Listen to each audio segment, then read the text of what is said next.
CD versus vinyl. Yay!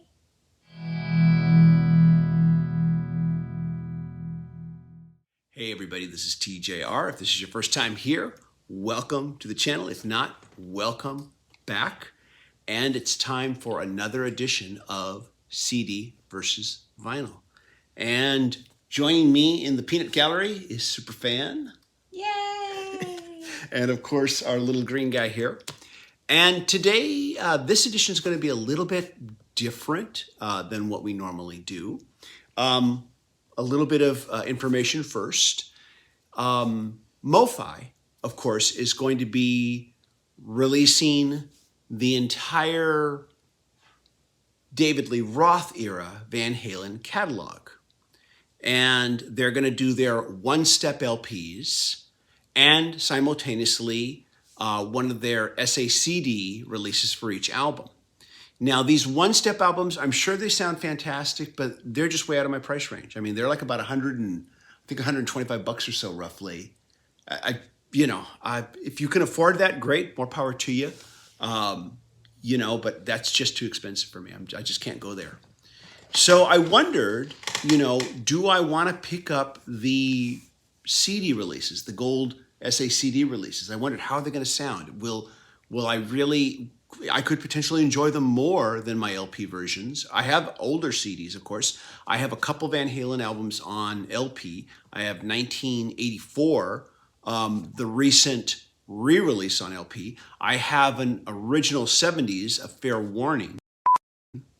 And I thought, do I want to look at these SACDs? Would they potentially sound better than either of those? Impossible to know. And while waiting, I happened to find that this one here, this is the Eagles, of course, One of These Nights, that they've already done this with a good portion of the Eagles catalog. And I thought, okay, this one was on special.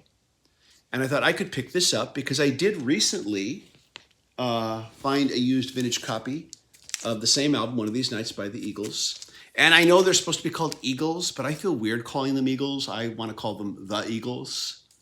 But it just seems weird to me to call them Eagles.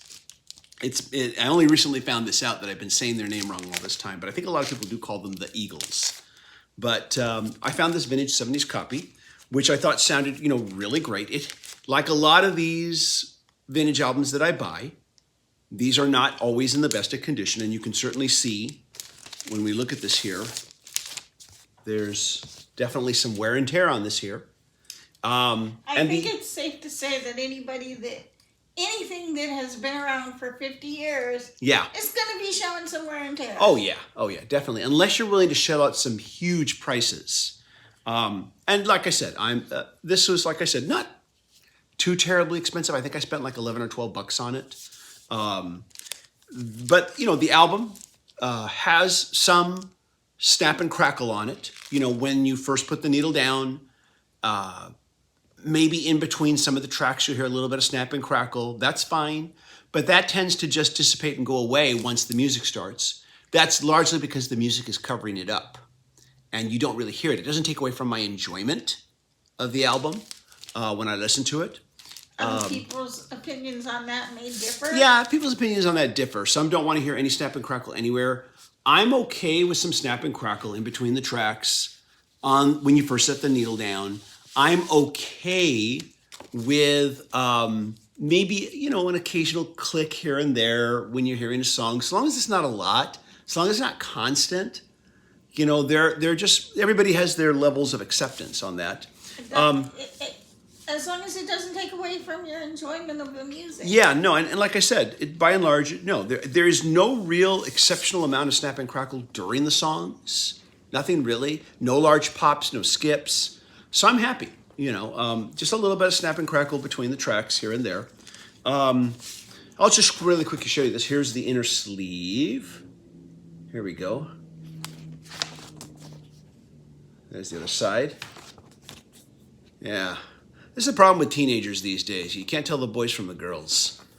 And I remember watching Dragnet as a kid, and that was a line I heard. Jack Webb And I can't think of his character's name. Joe Friday. Joe Friday. There we go. Yeah. No, Joe Friday was his. Wasn't Joe Friday his partner? Joe Friday was his partner, I thought. Anyways, it's not important. But they're called by a suburban couple who are complaining about their neighbors having a loud party, and they say, "Well, I said, well, what kind of people are these?" He says, "Oh, can't tell the boys from the girls. You know the types." I still laugh when I think about that stuff. But yeah, here we go. Can't tell the boys from the girls. Bunch of long-haired beardos. Anyways, though, get a haircut, shave that beard.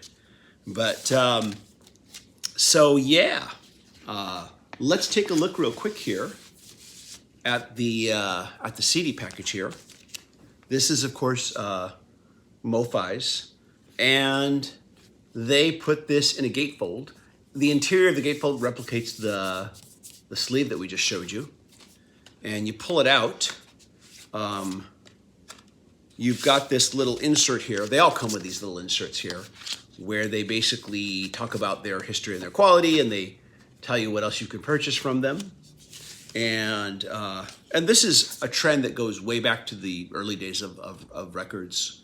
You would often find inner sleeves with what else the label had to offer, other albums. And this is the CD itself. These come in a rather interesting little sleeve here. You've got this textured front and this clear back here, and of course it's gold. Well, it's kind of like your anti-static.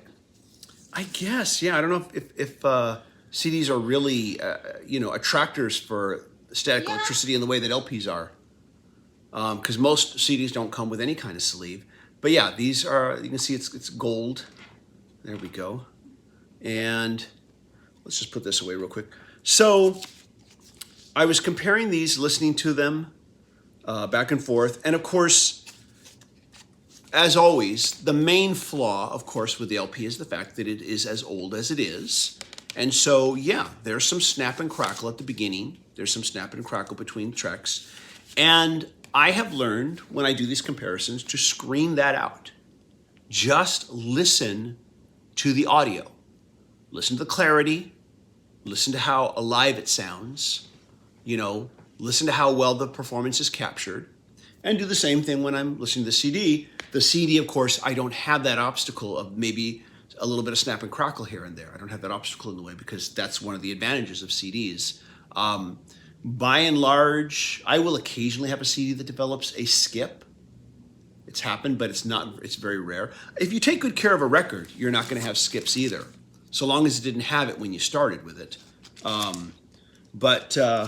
Anyways, though, and I have started the practice. Let me put this back in its protective sleeve because this is very old, very fragile. And I have started the practice now that when a record is 40 to 50 years old, that we will keep the record behind the sleeve for easy access, but also just so that we're not manhandling this all the time because of its age.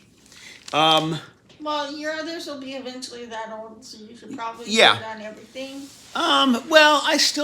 With the newer stuff, the stuff that's in really great shape, I'm not manhandling it that badly. Okay. I feel like, I still enjoy taking the record out, of the sleeve and all that and just doing that whole business.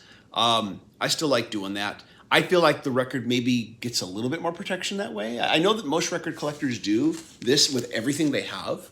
Everything's like this for easy access. It's a convenience thing. I'm only doing it because of how fragile these old covers are in some cases. There you go, little guy. There, sit up straight. And anyhow, though, so with this one here, as far as just listening to it, at times it was kind of tough as I compared them. As far as hearing the intricacy, the clarity, and just all the little intricacies, I would say these two were pretty much even when I finally came to my final decision. Although I had a real hard time, I kept going back and forth. And so finally, I asked Superfan what she thought. And Superfan, you're not an Eagles fan, No, I will not go out of my way to listen to them. Yeah, you don't hate them, you've said. I'm just. I know you don't like one of their members. Is it? Who is it? Glenn Fry? Who is it? No, Glenn Fry's the dead one. Don Henley's the dick one. Okay. Yeah, well, that reputation isn't entirely unearned.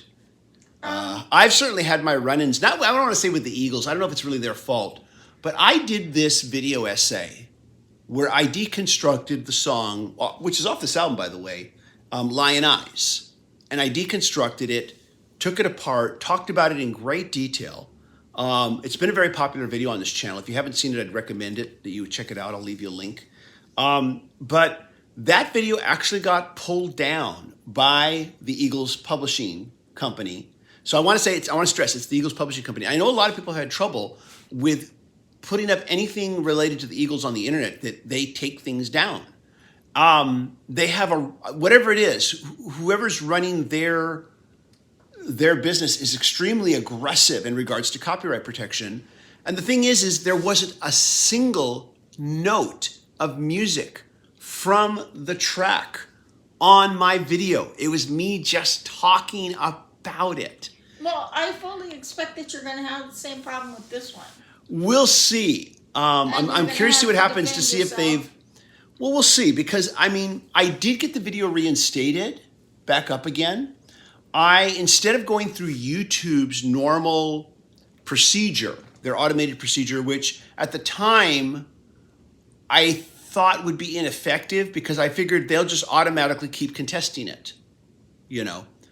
Instead, I called up Universal Music Group, which was the UMG, which had the takedown notice, handles their catalog.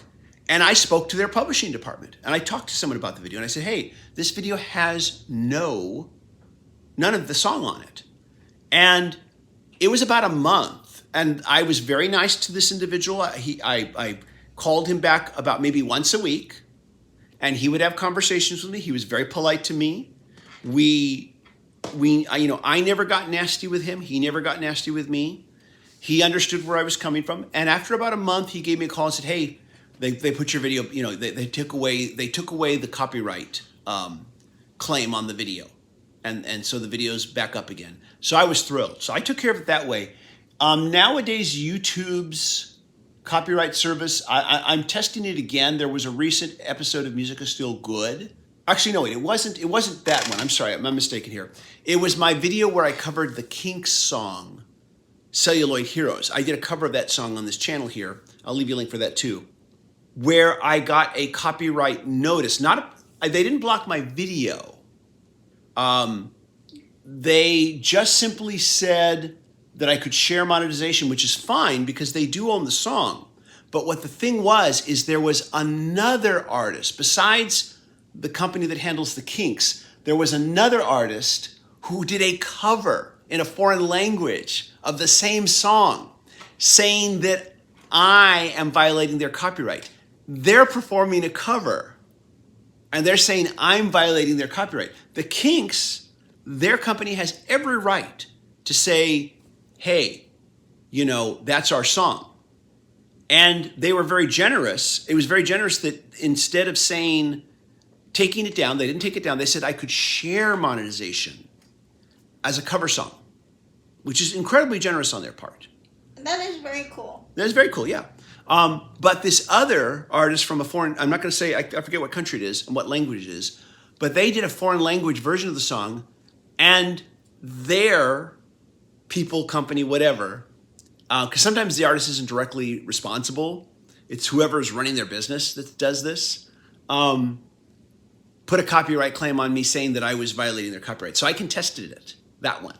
And I'm still waiting for the response on that one to see what happens. I have to go back and check to see what the status is. Anyways, I know we're getting way off topic here, but the Eagles were notorious for taking down stuff, even if all you do is talk about them. I think that has something to do with the dick one. He has been a strong advocate for songwriters' rights, which I am in support of. I'm a songwriter too.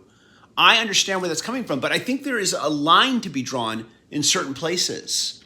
Well, but at that point, he is the songwriter and you are you are the artist covering his song. Yeah, but I wasn't covering his song.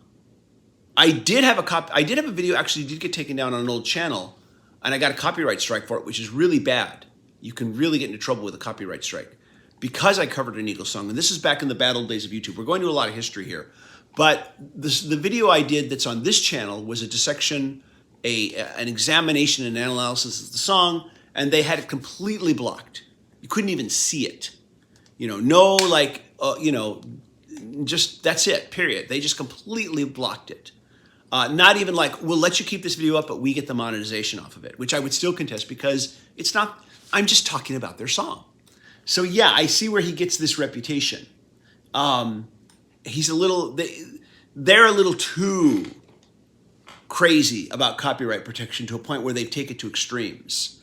Yeah, kind of like Prince was. Prince was that way. Some artists are like, hey, if you post your wedding video and you're dancing to their song, they're fine with it. Yeah. As long as you're not trying to monetize it. U2 is a fine example of that. Yeah, U2's cool with people, covering their songs on the internet and things like that. They're cool with that. Different artists have different, levels of what they tolerate. So anyways, though, but yeah, I can see why you're not a fan of him. But you're listening to this album, and let's get back to, I'm sorry, we got to get back to the comparison. We're waking way off topic. He was mean to U2 once. That's members of U2. Don Henley? Yeah.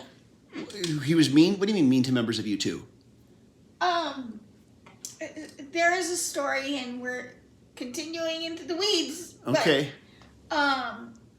This video is going so off topic. Go ahead. I got to hear. Larry and Adam Clayton, Larry Mullen and Adam Clayton were at an event with Don Henley. But it was during the time of Achtung Baby. REM was there. They were performing with, I think it was Michael Stipe and Mike Mills from REM. Uh-huh. And it was a thing called, they called it Automatic Baby. Okay, so it was a charity event concert. It was a charity event concert. Yeah. Those two bands at the time, especially U2, were like the big headline act.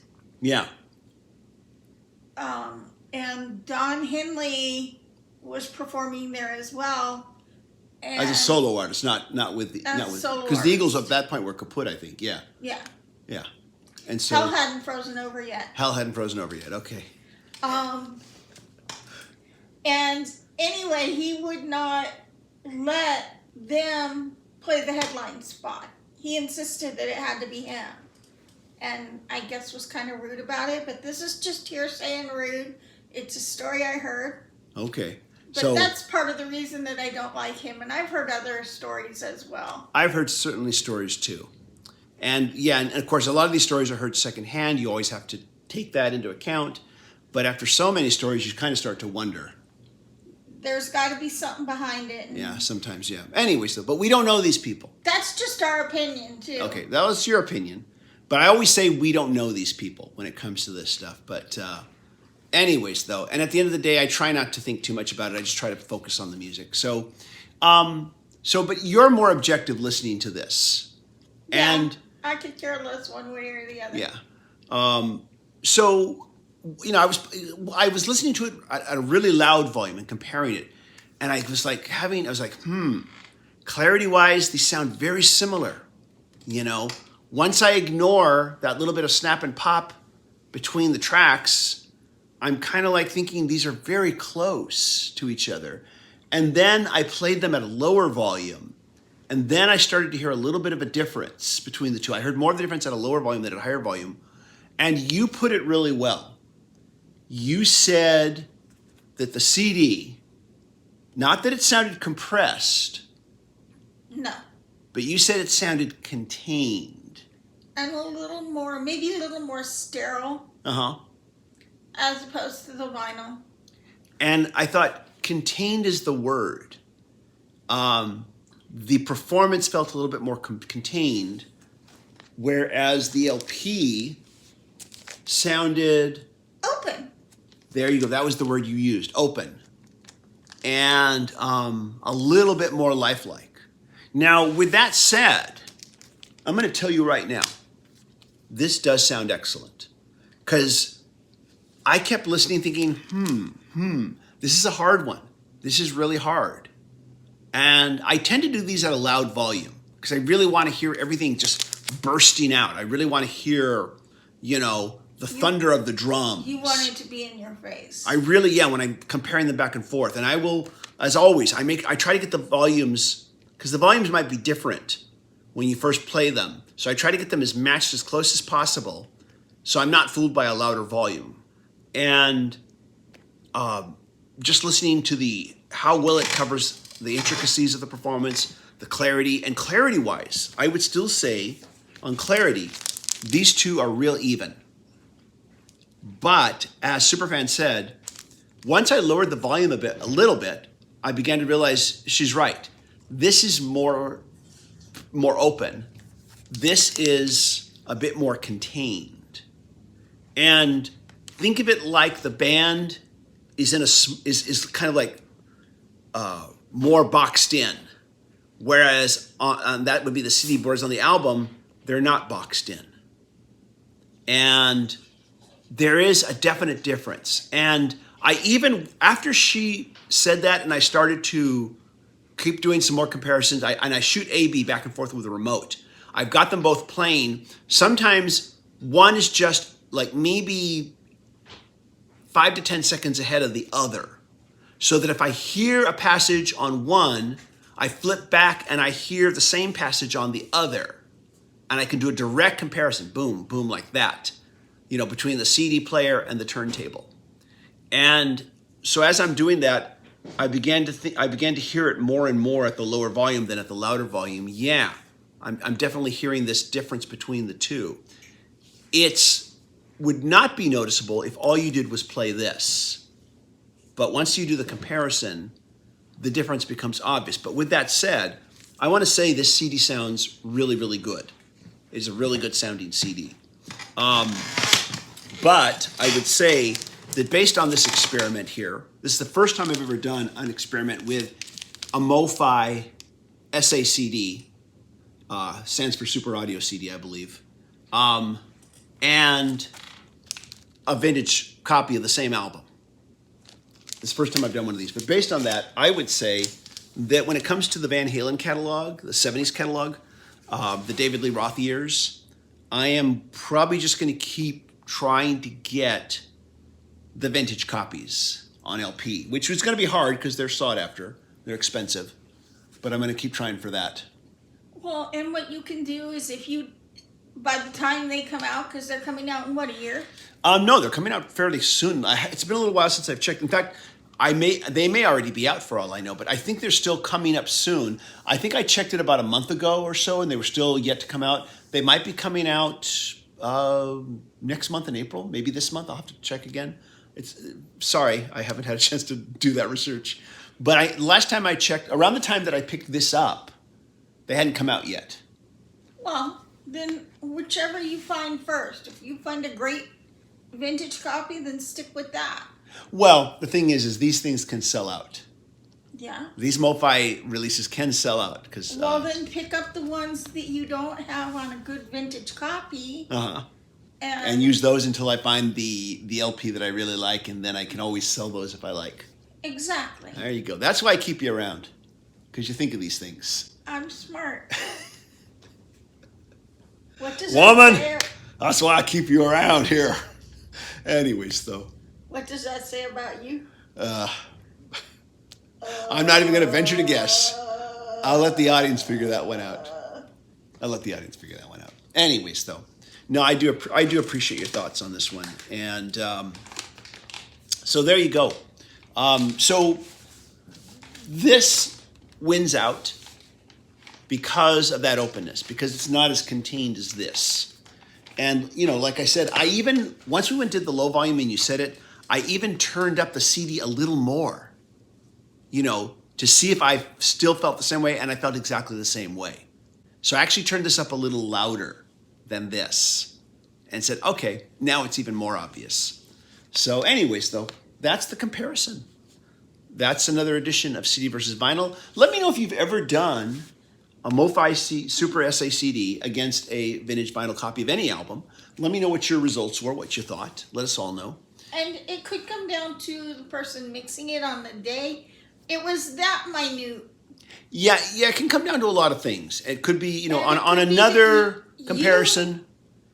We feel this way about it. You guys may feel a different way. Yeah. It's that close of a comparison. So Yeah. I think what it comes down to is whatever you can get a good copy of, get. Whatever you like, yeah. Yeah, and of course, as always, you know, this is my experience. Everybody's system is different. Everybody EQs their system differently. You know, so, you know, your experience may vary. I always want to make sure I say that. And, but at the end of the day, the only person who has to be happy with what you hear and what format you hear it on is you. So there you go. Everybody, thanks so much for watching. Superfan, thanks for joining me on this one. No problem. And as always, if you like these videos, be sure to hit like, hit subscribe, hit the bell notification icon so you never miss a video. And if you want to show a little extra support, you can become a patron supporter. Patron supporters get exclusive weekly videos not available here on the channel. You are fierce and mighty. Yes, you are. If you can't be a patron supporter, we understand. You can always do a super thanks. I'd make a one-time donation, whatever you feel like doing. We appreciate it very much, helping us keep the lights on here. And if you can't do that, I still understand. Just click like, share these videos with anyone you think might be interested in them. And thank you so much for joining us today. And we'll see you all in the next video. Take care. Bye-bye. Bye.